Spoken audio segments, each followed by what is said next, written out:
Hi there. Just wanted to walk you through how you set up your Shopify connector. So you'll receive an email from us with a link and an authentication token. Once you've put the link and then you're prompted for the token for your browser, you'll be presented with a screen like this.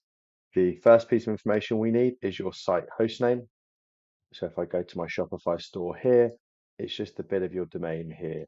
So you can see mine's herddemo.myshopify.com. So I'm going to copy that and I'm going to put that here.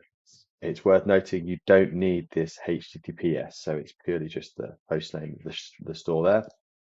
And then we click next. Next, we need an API key, and there's a couple of steps to get that. That only takes a minute or so.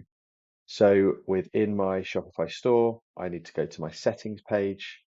I then need to go to my apps and sales channels, and then I need to click this develop apps button. Now, if you haven't allowed customized app development before, you'll need to do that.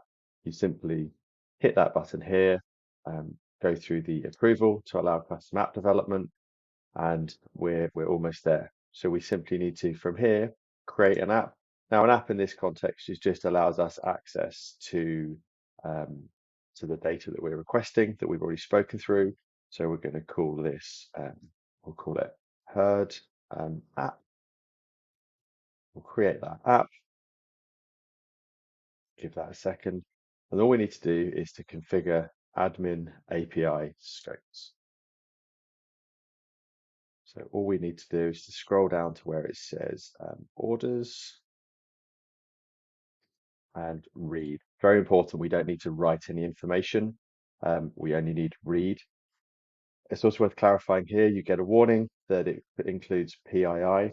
The data that we sync, we don't take any PII. So we don't take anything that can identify a user from the data that we sync. So once we've clicked read order, we simply click save. Once that has saved, we just hit the install app button. We hit the install, and then you'll see here we have this reveal token once. Once you reveal that, it's worth taking a copy of that and storing it somewhere safe or a notepad at least for this step because you can only reveal it once. We simply flip back to our store and the space in there. You hit next, and you have been successfully authenticated, and that's all you need to do.